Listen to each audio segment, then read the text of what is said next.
So I have been trying to get into the stories lately. I think I told you that a while ago. I've been trying to read the stories and picture myself as one of the characters. So when I got to the gospel this week, I thought, what would it have been like to be Mary? Mary is one of the sisters of Lazarus. And if you will remember what we just heard in the gospel reading today, Lazarus was a very good friend of Jesus. He got ill, and his sisters prayed, and they asked, where is Jesus? Where is Jesus? But Lazarus died, and they put him in a tomb, and they closed the tomb. And the sisters were filled with grief, but they were also angry. They were angry because Jesus had been out and preaching instead of coming to the need of his friend. And then when Jesus does come, what does he do? He goes into the tomb and he raises Lazarus from the dead. This man who had already been wrapped in burial clothes, this one who had already been covered in perfume, came alive. Alive! What a miracle! What an amazing thing that has happened. Can you imagine what the word must have been like to those in the neighborhood? Have you heard this man Lazarus? He's alive. Jesus, this carpenter's son, has come and he has raised him from the dead. Well, Mary and Martha were so filled with joy that they had their brother back, that they called together and they have a party. Isn't that like us when we have something that is really filled with joy? We have a party.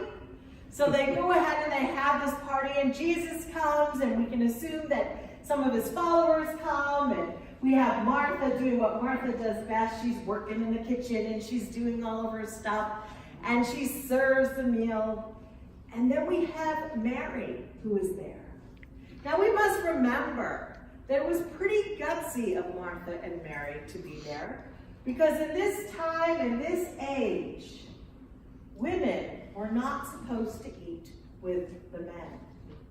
They were supposed to stay separate at all times. But in this gospel reading today, we have both Mary and Martha present while they are sharing this feast, this party, this celebration of new life. Certainly God is doing a new thing for Lazarus and for his family. How excited they must have been. And then Mary goes and she gets her most prized possession. Very expensive perfume. I've read that this perfume must have come from the Himalayas and journeyed a long ways. And what does she do? She goes and she pours out this perfume on Jesus. And then she does something else that she's not supposed to do. She takes down her hair. You're not supposed to take down your hair if you're a single woman. You're not supposed to take down your hair unless you're in the presence of your family or your husband. So here she is breaking rules again. And she takes her hair and she wipes his feet. What must it have been like for Mary? I thought if I were Mary, I would have an open heart in the beginning of this story when she got to meet Jesus in the very beginning, and Jesus and Lazarus became friends, and her sister became friends, and they listened to the teachings of Jesus. She must have been filled with hope, thinking that God was doing a new thing. She became a follower. She became one who listened to his words intently. She opened her heart and allowed him to be her teacher. She was excited for the new word. But then, when her brother got ill, and they sent out word to Jesus to come and help, Jesus wasn't there. How angry she must have been. How betrayed she must have felt. How hurt she must have been. And then when he died, how grieving she must have been. When she had to take her brother and wrap him in the clothes of death and put him into the tomb, her heart must have been broken.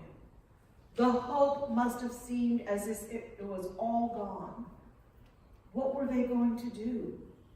Their life had been broken into pieces. And Jesus, the one who'd been teaching them, the great friend of theirs, the one that they had looked to, the teacher, he was not there. How angry she must have been. How hurt.